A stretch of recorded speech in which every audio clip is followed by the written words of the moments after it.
Imagina un mundo donde la temperatura global ha aumentado exponencialmente, con desastres climáticos como inundaciones, sequía extrema, incendios irreversibles, millones de desplazados, subida de nivel del agua. Y también ahora imagínate un mundo donde tenemos la oportunidad de revertir esta situación.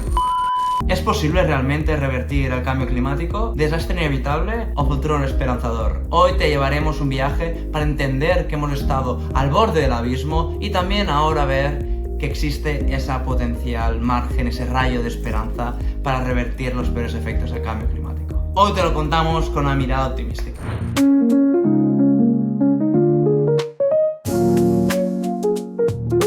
Primero de todo tenemos que ver de dónde surge el término y qué significa cambio climático. En realidad, cambio climático surge de la definición de global warming, de aumento de la temperatura a nivel global, que es lo que conduce el cambio climático. Desde niveles preindustriales, es decir, antes de la revolución industrial, el cambio climático era prácticamente inexistente en el sentido de que no era producido por el humano. El cambio en el clima ha existido siempre en la Tierra. Sin embargo, lo que es cambio climático o aumento de la temperatura que induce al cambio climático provocado por la especie humana se encuentra una vez empieza la industria preindustrial, es decir, a partir de aproximadamente 1880. Por esta misma razón es cuando en estos 150 aproximadamente años desde esta era preindustrial es que justamente se empiezan a quemar lo que son los combustibles fósiles. También alguna broma que seguramente algunas personas de aquí conozcan, el zumo de dinosaurio, ¿no? Lo que es un combustible que es fósil, que ya no existía, es materia orgánica, que está debajo de la tierra, que normalmente pues podían ser bacterias, podían ser animales, podían ser dinosaurios. Y de esto se hace un zumo, es decir, se crea combustible, un vector energético, como el carbón, la gasolina, el gas, etc., que hace que justamente al quemarlos se produzca emisiones de efecto invernadero. Normalmente CO2, también metano, hidrofluorocarbonos, entre otras. Esto hace que, sobre todo con el CO2 y también notoriamente con el metano, aumente el nivel de calentamiento de la atmósfera y hace que esto poco a poco, progresivamente, haya un aumento de las temperaturas que se traduzca en un cambio climático. Esto significa que hay un cambio en lo que es el clima de la Tierra, que en algunos casos puede ser muy ligero, en otros puede ser terrible. Los efectos del aumento de la temperatura que llevan a este cambio climático no es solamente que haga más calor o que sea ligeramente más caluroso el verano, sino lo que significa es que todo el ecosistema tiene efectos y contrapartidas, efectos cadena, efectos que se traducen en ecosistema, efectos que se traducen en la subida al nivel del mar, en mayores inundaciones, porque aumenta la probabilidad de que haya fenómenos climáticos extremos, también sequías más elevadas, igual que muchos otros fenómenos climáticos, sobre todo uno que afecta a los climas más calurosos, como son los incendios también. Esto hace que las repercusiones puedan llegar a ser catastróficas. Y resolver este problema justamente a escala global es complejísimo, extraordinariamente complejo, porque hay que, de alguna forma, mitigar cada una de estas emisiones, es decir, dejar de emitir CO2, que veremos esto en próximos vídeos cómo se traduce, dejar de emitir en cada uno de los sectores, en cada uno de los países. En algunos sectores hay retos muy complejos a nivel cultural, otros a nivel técnico, otros a nivel de país, que es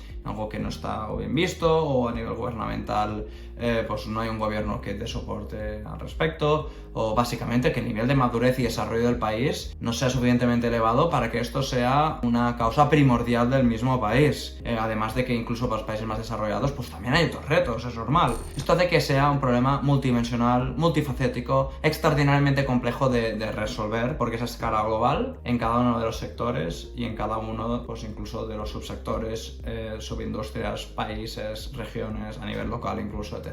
Esto hace que sea muy complejo. Y de hecho, muchas veces se habla de cambio climático, o se hablaba hasta no hace mucho, como algo del futuro, pero la realidad es que los efectos ya están aquí desde hace décadas y se han visto, sobre todo, empeorados en los últimos años. Estamos viendo mucho más huracanes, mayores sequías sin precedentes, días récords de temperaturas máximas que ciertamente no es positiva. Y muchas otras causas que vemos que esto ya está aquí y ya es una grandísima preocupación para una gran parte de la población y prácticamente todos los gobiernos. Bueno, de hecho todos los gobiernos, aunque hay algunos que tienen una prioridad mayor o menor. Sin embargo, y esto es muy importante, cabe decir que la prensa, muchas personas personas, empresas, gobiernos, e incluso instituciones académicas han sido extraordinariamente catastrofistas. Algunas con razón, porque si lo proyectas al futuro, uno tiene argumentos muy legítimos para ser muy catastrofista. Pero si lo aplicas, sobre todo al actual, y la proyección en la que vamos, que ciertamente no es positiva, pero quizás, solo quizás, no es catastrofista, porque dependerá de las acciones que asumamos hoy. No es, por ejemplo, un escenario que es irreversible, completamente irreversible, y sabemos sí o sí que es catastrofista, y que estamos completamente y desafortunadamente fuera de lugar, no tenemos margen de oportunidad, no existe una ventana de oportunidad. No, estamos hablando que aún existe. En el caso que no existiera, pues quizás no haría falta ni que habláramos al respecto. Sabemos que, bueno, no hay rescate, es irreversible, vamos a disfrutar la vida lo que podamos y ya está, ¿no? Pero sí que hay soluciones. Y la tendencia no es muy positiva, pero tampoco es completamente catastrofista. Hace décadas, o incluso me atrevería a decir bastantes años, no necesariamente yendo a décadas, la situación era terrorífica, era catastrófica. Para sobre todo las personas científicas que se dedicaban al respecto y que sabían estos datos, quizás no tanto para la población general, por varias razones, porque los efectos pues no eran presentes, se veía algo pues muy a largo plazo. Pero la realidad es que hace no tanto era completamente catastrófico. El pathway, la previsión que llevábamos según las políticas y los compromisos actuales. Tan catastrófica que estamos hablando que era más de 4 o 5 grados de calentamiento global versus niveles preindustriales. Y esto no es que haga 25 a 30 grados, es que estamos hablando de 4 o 5 grados de aumento de temperatura global con efectos catastróficos para el planeta por razones que ahora veremos. No es un tema de que aumenta 4 o 5 grados y ya está. Si no es 4 o 5 grados a nivel global, estaremos hablando de que hay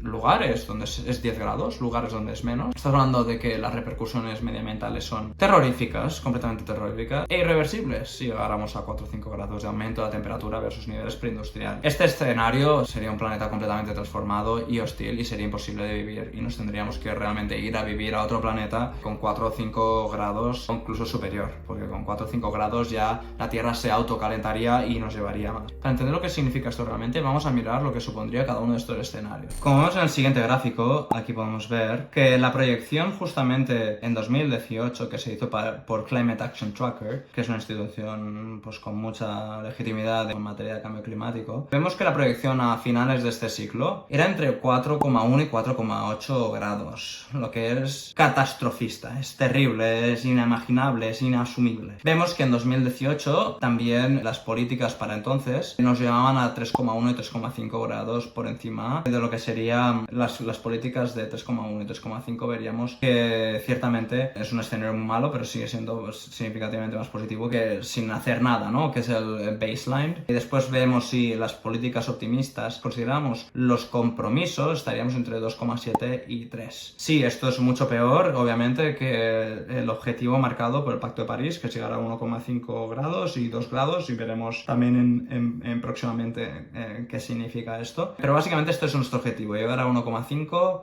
o en el peor de los casos a 2 grados. Mejor 2,2 que 3, obviamente. Pero veremos aquí sobre todo que sin hacer nada estamos en un escenario mucho más pesimista que el que estamos ahora mismo. Es decir, realmente nos íbamos a un escenario catastrofista. Sigue siendo un escenario muy malo, pero no catastrofista. Vamos a ver lo que significaría este impacto: 1,5, 2 grados, 3 y 4. Como podemos ver aquí, 1,5 grados y 2 grados es el objetivo. Aún significa cambio climático porque estamos aumentando la temperatura. Esto es lo más importante, es decir, no es que evitaremos el cambio climático al 100%, sino es que lo limitaremos, no a niveles catastrofistas.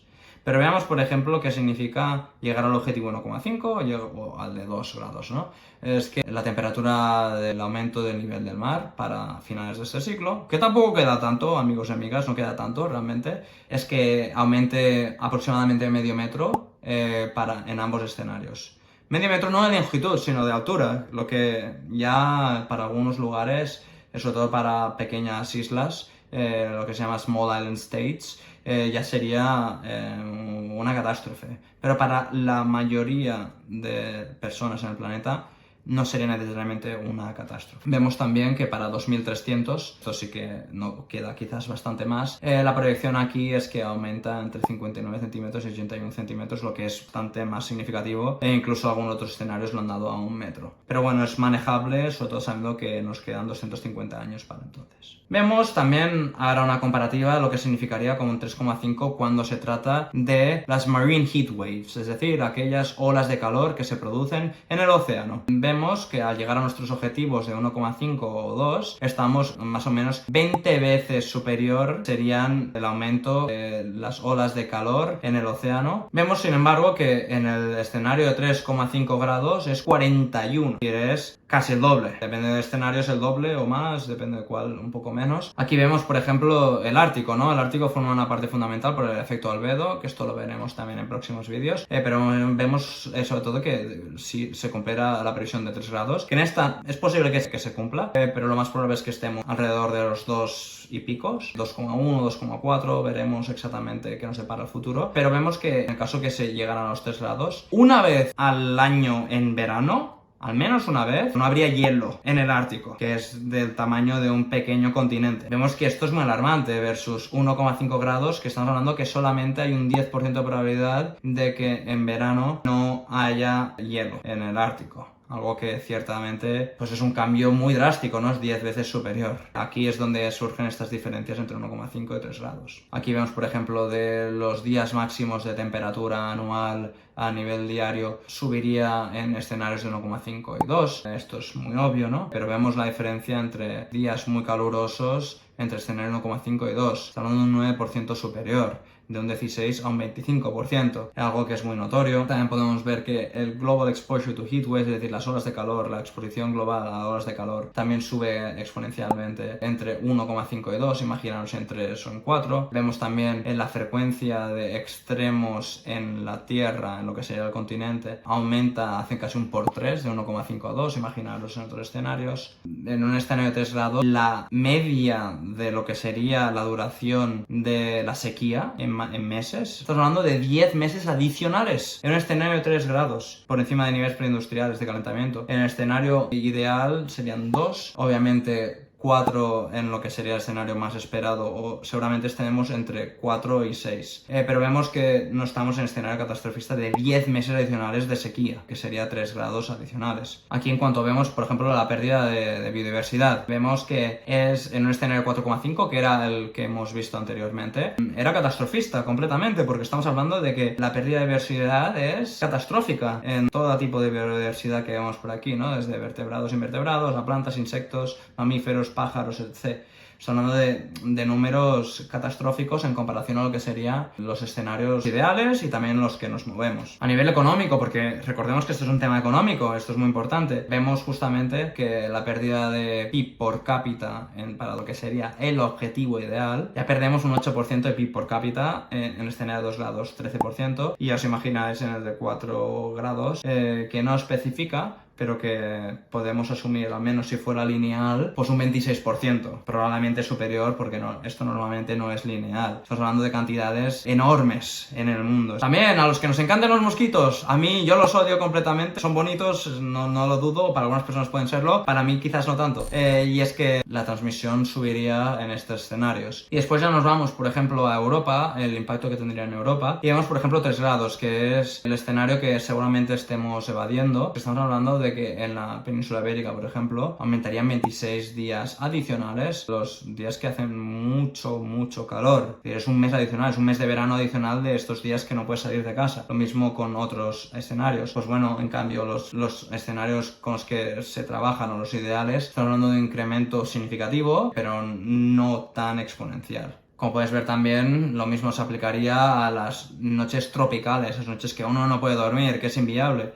Vemos el Mediterráneo, que en un escenario de 3 grados, imaginaos uno de 4 o incluso 5, está hablando de 38 noches adicionales tropicales, que es un mes más. Solamente estemos en el escenario de que aumenten unas 20 largas. lo que sigue siendo no catastrófico. Aquí vemos una ola de calor sin precedentes del 47% versus del 67%. Es asumible en cuanto al incremento que puede haber y no un 200 o 300% que habría solamente con 3 o 4 grados.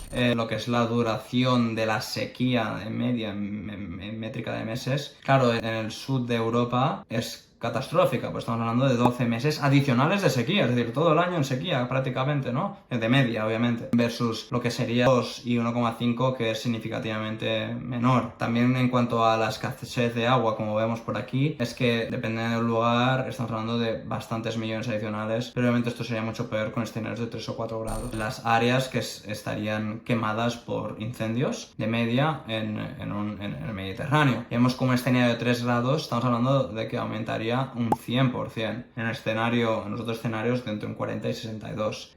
3 grados es de momento bastante improbable que lleguemos ahí. Estaremos en algún lugar en el 70%, lo que es mejor que el 97%, ciertamente. Sigue siendo una cifra muy mala. Después vemos, por ejemplo, vamos a ver en un escenario terrible, que sería el de 4 grados, que era el que otra vez estábamos no hace tanto, y vemos, por ejemplo, de los daños económicos porque el río se desprende agua, porque igual que aumenta el nivel del mar, también aumenta el nivel del río, porque va de la mano. Vemos que en Alemania, en Reino Unido, en Hungría, estos costes aumentarían un 1000, 6000, 4000%. Versus los otros escenarios que sí que aumentan una absoluta barbaridad también, pero no estamos hablando de un 6000%, por ejemplo, como podría ser en el Reino Unido, o un 4000% que sería en Hungría. Vemos aquí las muertes relacionadas a que haya mucho calor, excess deaths. Y aquí vemos que en el escenario de 4 grados también, en países como Finlandia, o en Francia, en Italia, y vemos sobre todo en la cola España, aumentarían un 7,3% las muertes debido al calor inasumible para las personas. Esto en escenarios de 1,5 y 2 grados es entre el 1 y el 2%, que sigue siendo una mala cifra, pero es mucho mejor que, por ejemplo, un 7% para España. También yendo al mismo gráfico en cuanto a fallecimientos debidos por el exceso de calor, vemos en otras partes del mundo, como Canadá, Estados Unidos, México, Brasil, Chile, pues que en escenarios de 4 grados es mucho más superior a lo que sería 1,5 y 2. Esto obviamente podríamos seguir aquí todo el día,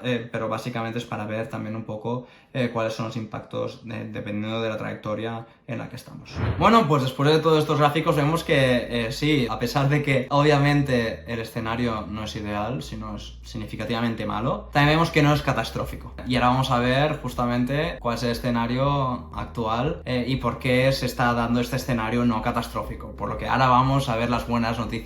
Aunque antes de eso, acordaros de que si queréis saber cómo funciona el mundo, todos los retos globales que tenemos y sentir emoción por el futuro de la humanidad, no dudes en suscribirte y darle un like al final del vídeo si este te acaba gustando y si acabas sintiéndote pues un poco más optimísticos. Pues nada, vamos a por el vídeo. Bueno, entonces, ¿qué pasó, no? ¿Por qué estamos en esta tendencia mucho más positiva? No ideal, pero mucho más positiva que anteriormente. Bueno, la historia del establecimiento de instituciones intergubernamentales, empresas, gobiernos, etc. quizás merezca otro vídeo, pero básicamente, como resumen, se estableció lo que es el United Nations Framework Convention of Climate Change, el United Nations Development Program, y sobre todo estas dos instituciones multilaterales en 1992 aprobaron lo que es el protocolo de Kioto. Bueno, entonces se estableció, se aprobó un poco más tarde, pero a partir del protocolo de Kioto, que duró hasta aproximadamente 2015, y en 2015 el Pacto de París fue aprobado por todos los gobiernos del mundo, algo sin precedentes, sabiendo pues obviamente que la emergencia climática pues ya estaba aquí, o se hacía de forma conjunta o era inevitable, pues todos los países se pusieron de acuerdo para establecer el límite de la temperatura global a 2 grados, idealmente 1,5.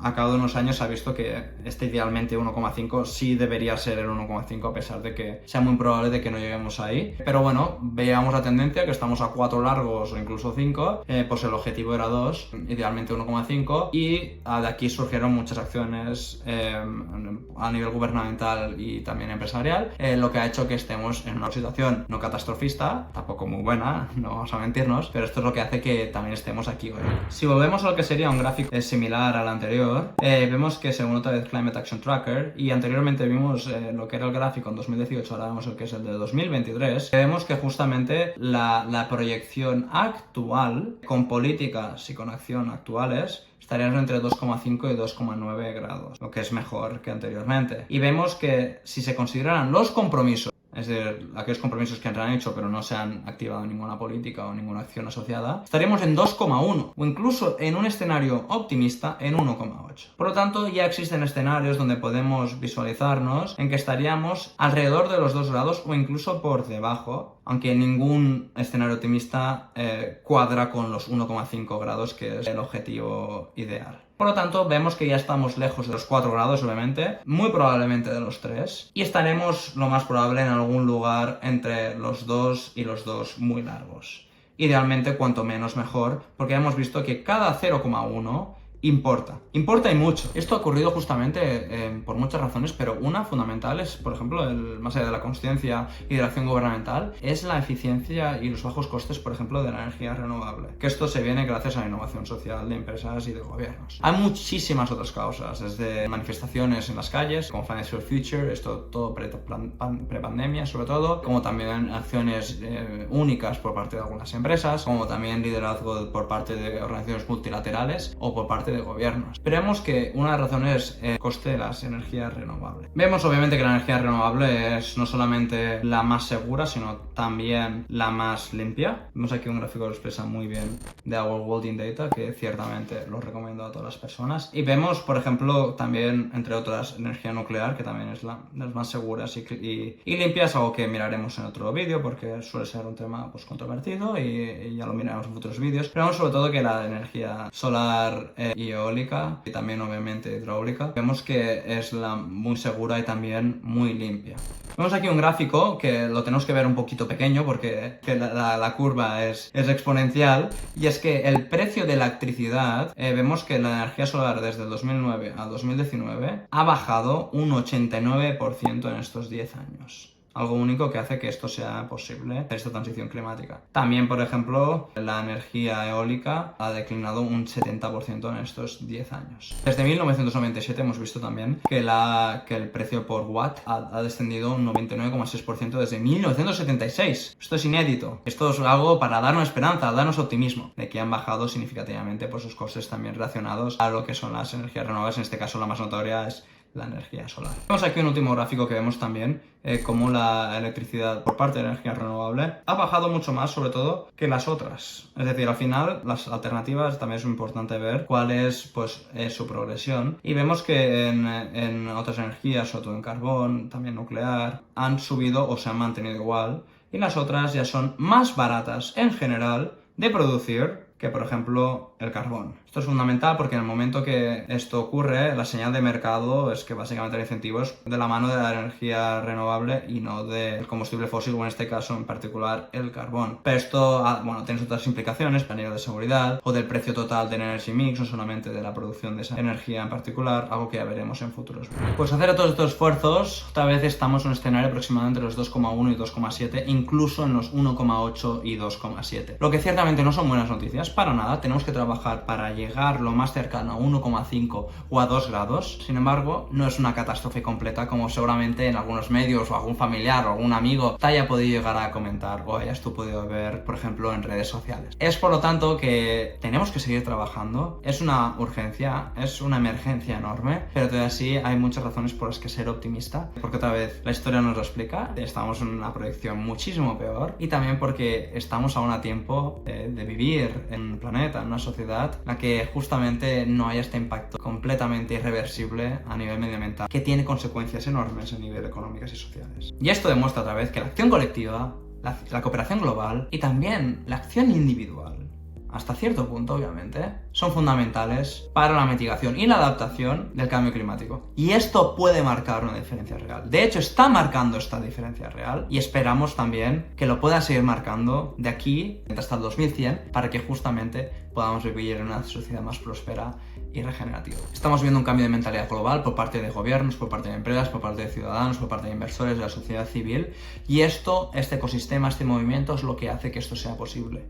Otra vez, es un problema multidimensional, multifacético, realmente complejo de resolver, sobre todo por los deadlines, el poco tiempo que tenemos para resolverlo. Sin embargo, estamos otra vez en un escenario que aún está en nuestra mano, la pelota está en nuestra cancha, como dirían algunas personas, para resolver este problema. No tenemos que ser catastrofistas, sino al contrario, tenemos que verlo como una gran oportunidad para transicionarnos a lo que sería una sociedad muy distinta a la que conocemos ahora mismo y donde, por ejemplo, entre otras materias, la energía renovable, más allá de ser limpia por materia de cambio climático, también nos dé independencia, autonomía, seguridad en materia energética, entre obviamente muchas otras vertientes relevantes y de las sinergias que surgen de la mitigación y la adaptación del cambio climático. Entonces, en conclusión, ¿abocados al desastre? ¿Sí o no? Nosotros creemos que no lo estamos, pero tenemos que trabajar de forma conjunta, de forma urgente y también con ilusión y con esperanza de que podamos mitigar al máximo y podamos adaptarnos también al máximo en cuanto a las peores consecuencias que podría haber relacionadas a los efectos del cambio climático. Estamos en una encrucijada ahora mismo. Los próximos años serán cruciales. Lo que hagamos en esta década será fundamental para nuestra generación y próximas generaciones. Cada acción cuenta, cada innovación cuenta. Cada uno de nosotros podemos marcarnos la diferencia en nuestro contexto, sea el que sea. El camino es desafiante, aunque vemos que el progreso que hemos realizado y logrado mediante acciones colectivas está ahí, existe. Y que por lo tanto podemos confiar que tanto lo que hemos hecho en el pasado como lo que haremos en el futuro será en base a tener una mejor sociedad adaptada, obviamente, a los peores efectos del cambio climático, porque habrá algunos que no podamos remediar y nos tendremos que adaptar, pero sobre todo, no solamente mitigar los peores efectos del cambio climático, sino ser la primera generación de la historia de la humanidad que sea realmente sostenible para satisfacer las necesidades propias suyas, como también de las futuras generaciones. Y que transformemos nuestro sistema económico y social actual a través de también la transición de cambio climático, porque aquí surgen muchas sinergias, muchas oportunidades en otros sectores, en otros ámbitos de la vida, y creemos justamente que esto es posible con esta también mirada y filosofía optimística. Bueno, pues esto ha sido todo por hoy. Como siempre decimos, abraza esa curiosidad que tienes dentro, disfruta optimísticamente la vida y si es posible, si puedes, sé el cambio que quieres ver en el mundo. Hasta la próxima aventura optimística.